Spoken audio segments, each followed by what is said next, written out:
What's up, folks? Once again, it's the Puff a Minute coming at you from the backyard studio.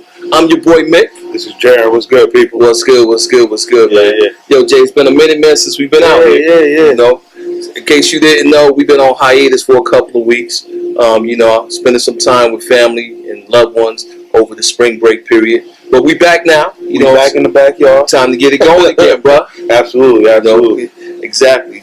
Listen. The show is called Cigars and Conversation. Yes. All right, so we're going to start you guys off by letting you know what we smoking on a little bit. Then we'll get into a little conversation, all right?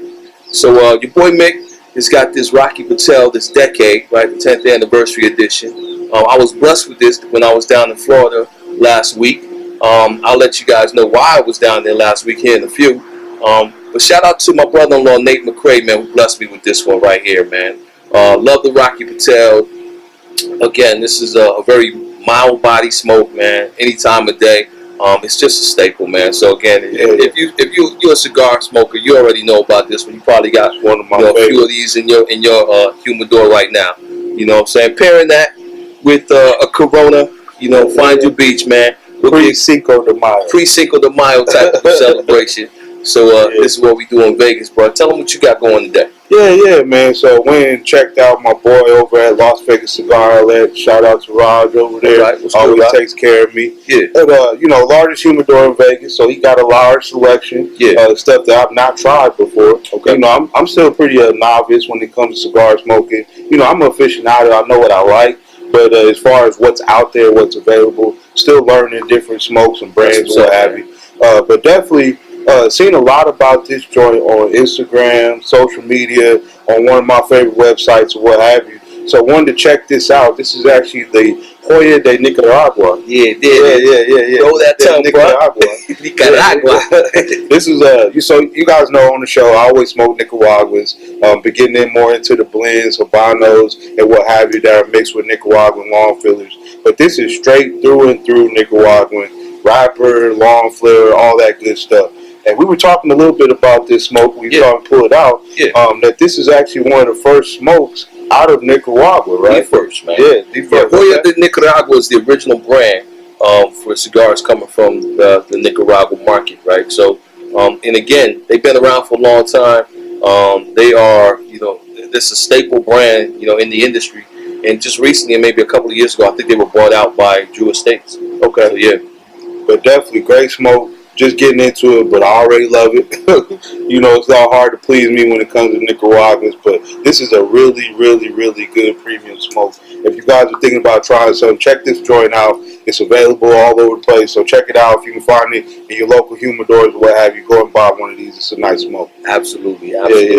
Hey, before we get started, man, I got to do a little bit of, take ownership over something right now, right? So we were supposed to feature today a cigar cutter, right? Select Draw Cigar Cutters. They have been reaching out to us and trying to get us, some of their products so that we can feature it on the Puff a Minute. And I got to take the hit, guys, because I've been so busy with travel and a lot of other things I'm involved in right now that I messed up not one time but twice, guys, by giving them the wrong shipping address. So we don't have that today, but I still want to shout them out, man. I'm very excited to get their product, to be able to feature it on here and tell you guys how you can go and find that yourself once we give you our review and opinion of it. But at the same token, man, I blew it. So again, we'll work on getting that there. I apologize to the people over at Select Draw Cigars, but we'll get that right. Yeah, definitely. We appreciate all our vendors. Absolutely. They give us much love and support. Yeah. So definitely, once we get that in, we'll do a good feature on that. Yeah. But we appreciate all the love from they give us so far. Absolutely, man. Absolutely. Now, we got to start off today on a bit of a somber note. Yeah. You know what I'm saying? Because we received news this morning that a pillar in our community here in Las Vegas has fallen. And, if you're not in the Las Vegas area, please just indulge us for a few moments while we pay homage. Yeah, definitely got sad news that Assemblyman Tyrone Thompson has passed away. And I start off with that title of Assemblyman, but really the dude was just a good citizen for this community. He represented everything that I think we all want to be when we say we're good citizens of this community. Right. I always looked at him as a good friend, mentor, peer of mine. always had, he's always in my corner hyping me up. Yeah, So, yeah. good dude, man, good brother. Just very, very sad to hear of his loss. Really not sure how to take it all in at this point because it was such sudden news and fairly young dude. So, it's very sad news that we got this morning. Absolutely, man. Like you said, fairly young, unexpected. This is somebody who has always been in our corner. As we, strive to do our part in the community, man, part of a nonprofit organization out here that we're part of. He always supported, not just the organization, but you, me, and our brother Charles Whitby individually, man, kept us encouraged, through some trying times and things of that nature. So at the same token, man, like I said, this brother will be highly missed. Whoever fills his seat, man, they got some big shoes to fill on the assembly side. But like you said, just a good dude all around, man. Yeah. So yeah. Yeah. Very, very sad news. Very sad news. Like I said, still trying to take it all in and digest it. I don't think we'll really understand what it means to lose him until the months coming forward and the years coming. But definitely sad news to learn of his loss this morning. Speaking of losses, earlier this week, since we're already in this vein right now, we're gonna pick it up, guys. But since we're already here, we lost, world-renowned movie director John Singleton this week as well. So again, man, it's like we're losing young people. Which just really lets you know that tomorrow is not promised, man. You got to savor the day. Savor every moment, man.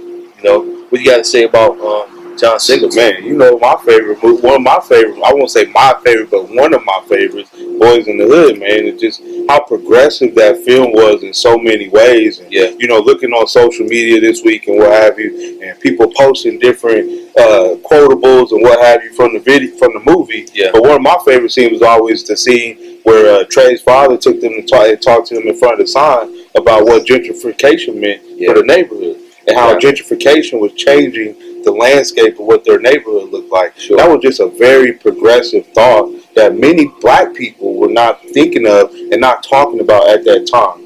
And you from Jersey, man. You go back to that time where you saw it in action in Jersey. But to Vegas, it was kind of a little late to the party with gentrification. But now that it's happening, I don't think there's a lot of people talking about it. But that film was so progressive when it came to that thought. Yeah, I would say that John Singleton definitely used his platform to not only entertain but to educate. There was a lot of things in that movie that you just mentioned that was educational to a point where it's like to put it on a world stage about what was going on. It was called Boys in the Hood. You know what I'm saying? So it was really talking about that experience, that South Central experience in Los Angeles. But at the same token, man, he put it on the world stage so others can understand as well. One of the most powerful scenes to me was at the end of the movie when Trey, Ice Cube's character basically said either they don't know, don't show, or don't care what's going on in the hood right now. And that really spoke volumes to the American situation where everybody had an opinion, everybody had a finger to point, but they really did not understand, or didn't care. When you decide, conscientious stupidity is the most dangerous thing in the world. So when you make a conscious decision to not want to know something, or not want to understand something, that's dangerous, man. And he really spoke to that. I like to say one of my favorite movies in that vein as well was Poetic Justice, because the stretch from Boys in the Hood to Poetic Justice, man, where he was really telling an urban love story and the urban Romeo and Juliet type story, man. It really spoke volumes about his range as a director. It did. So, and he took a leap taking Pac as the lead role in that movie. Took a big leap. He took a leap. That was one of Pac's first big movies. So it was like taking a leap to put him in that role, but he did an excellent job. I think that was in part to what John was doing for the film, and the way the vision he had and the way it was carried out on film. But definitely a huge loss. You could just name how much that movie has impacted people. Those two movies alone. He's had several others in the lineup. Not just those two movies, but definitely it'd be a huge loss to what we've had as I'd say the black experience. So he did it well. You know what I'm saying? Getting away from those that we're losing. Those we have just lost. I want to shift a little bit and talk about longevity, if I may. Yeah, please. So yeah, man. So I literally just came back from Florida, as I said, man, and we assembled our entire family, all my siblings and all of their children and grandchildren and what have you, and we celebrated my father's 95th birthday, y'all. 95, man. I mean, I'm saying, you know what I'm saying? That is such an achievement, man. You know, I tease my dad. I'm like, man, do you realize that you're the oldest black man alive? but you know, it's hilarious, man. But nah, seriously, it was such a blessing, man, for us all to come together. You know, my father is still of sound mind and spirit. You know, we still conversating. He's still dropping jewels of wisdom. He's still, you know, jumping on my baby sister because her skirt was too short or something like that. You know what I'm saying? But we had such a fun time, man.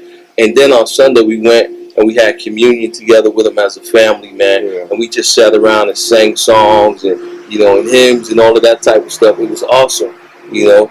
And one of the most poignant moments for me was for the first time when I got to take my grandson, you know, and place him in my father's arms, man. Like, yeah, this is your great grandpa or what have you. My grandson doesn't go to people like that. But these two looked at each other, man, and it was this instant connection that amazed everybody. You know what I'm saying? They would just smile. My grandson was just at peace. My father was just smiling. It's like their spirits knew one another, man. You know, that's the only way I can explain it. But you know, a lot of black people say that, man. Some of these kids we have nowadays, they seem like one of our relatives that came back. They came back because they needed to keep an eye on us. So definitely, it seemed like your grandson is one of those spirits that just came back and came through him and had a connection with your father. It was awesome, man. It was awesome. I will say my grandson is special. Not just my grandson, but yeah, he is. You know what I'm saying? So he's gifted. But it was a blessing, man. You know, big time. So. Hey, shout out to Dave. Shout out to the Maker family. Yeah, my daughter Jada. Beautiful family. So we appreciate y'all too, man. We appreciate everything you do, Dave. Absolutely, man. Dave is a huge part of A Puff a Minute. For those of you who don't know, he's the man behind the scenes. So yeah, you know. But yeah, that's what's been going on, man. Listen, I have been so inundated. You know, things that I'm involved in right now that I really haven't had a lot of time to focus on current events and news and sports and any of that type of stuff. You know, so I mean, is there something that you want to go into, man, before we go out, or what have you? So just real quick, man. Just, you know, nothing new on news or what have you, because I definitely want to get your input on some of the things that have been going on recently. But a conversation I was having with a close, you know, family member the other day, we were talking about, it happened to be about the whole Trump versus Obama debate, what have you. But at the end of the day, the conversation and the thing that I wanted to impart with him was that I don't care what your opinion is about politics or about different people. Don't make it just an opinion. Be informed. I get my news from Fox News, CNBC, CSNBC, Bloomberg, all that. And we talked before about how we read different articles, we read different newspapers, different publishings. Get your information from as many sources as you can, and then be able to form your own thought about what is going on in the world today. Don't be so one-track minded that all you listen to is CNN or Fox News or what have you, because you're limiting your view of what's really going on. And that's all I wanted to impart with him today. But I was definitely thinking of you when we were having the conversation. I was like, man, I wish my boy was here, because you want to do is that I get it from, man, just being well informed and being engaged. You know, as you know, I tend to read multiple newspapers every day. You know what I'm saying? Or skim multiple newspapers for articles and stuff like that. And even, you know, with your live news and stuff like that, like you said, you have to watch everything. You have to watch Fox, CNN, MSNBC, CNBC, and what have you, because that's how you get a well-rounded gathering of all the information so that you can form your own opinion. If you just stick to one, like I know people who only watch Fox. I know people who only watch CNN, right? They call it programming for a reason, people. It's television programming for a reason, right? So again, if you just allow other people to put all of your information in your head, and the only thing you can do is regurgitate what you have received, all right, that's not even real. You know what I'm saying? All you're doing is, like I said, reiterating what somebody else's opinion. So again, when people ask me, hey Mick, you know, what kind of music do you listen to? I say music. I listen to jazz, rock, classic, you know, blues. Just, it doesn't matter, man, because at the end of the day, depending on the mood that I'm in, that's what's going to fulfill me at that moment. People do it in religion. You know what I'm saying? They get so close-minded, right, upon what they're being taught from a pulpit that everybody else in the world is wrong or about what have you. So my thing is, you know what I'm saying, knowledge is constantly evolving. The things that were known to be facts and, you know, in the limits of people's knowledge 100 years ago, you know, we've expanded that now. It's going to expand 100 years from now. So at the same token, you can't be closed-minded. You have to be able to receive information from multiple sources, man. Definitely. You brought up so much right there, man. It's just like we go to a debate about religion on that. You know, we started talking about music, but, you know, at the end of the day, like I said, the only point I was trying to convey to this individual is that please don't tell me that you just have an opinion based on one source of information. And if all your opinion is based on what you see on TV, the superficial stuff, like I like him because Obama played basketball, I like Trump because he talks about how much money he has. Bill Clinton because he played the saxophone. I can't respect your opinion. I was like, please be informed, understand what affects your everyday life. And once again, another shout out to Tyrone, because that was something he always imparted on me, is be informed. Don't vote for me because I'm Tyrone Thompson. Vote for me because you believe in what I'm going to do for you and your family. Absolutely. That was something I always respected about the brother, because he never got up there and just took the podium and said, I'm Tyrone Thompson, you should respect me because I'm Tyrone Thompson. There it is. No, you respect me because I do the work, and I'm doing the work for you and your family. Absolutely, bro. Absolutely. Look, bro, a lot right there. You know what I'm saying? I don't think we really need to go further today, brother. I think we gave people something to chew on. There's some jewels of knowledge in there, guys, if you choose to receive it. If not, you know what I'm saying, let us know. But anyway, you know what we smoking. Tell us what you're smoking, right? Let us know, you know, what you like, so we can feature some of your favorite cigars on the next Puff a Minute. You know, Jake, why don't you drop some knowledge so we can go ahead and We got to give you the rundown. We appreciate all the love we getting on Instagram. You guys are following us, commenting. We appreciate all that love. Please go over and translate that love to the YouTube channel. Make sure to subscribe. Make sure to click the bell link so you get the notifications. And we told you guys a couple of weeks ago, we are now on Spotify. Yes. You have no reason to miss an episode at this point. Whether you're in the car, just driving with your family, you want to catch up with Mick and Jaron is talking about on a Puff, man, make sure to catch the episodes. Stay engaged. Please give us some love. Give us some feedback. Let us know what you're smoking. But I think with that, man, we good. All right, good. There it is, y'all. Thanks for joining us for another episode of A Puff a Minute. I'm your boy Mick. This is Jaron. Hey, remember, we are not just blowing smoke, and we'll see you next week. Peace, and we're out.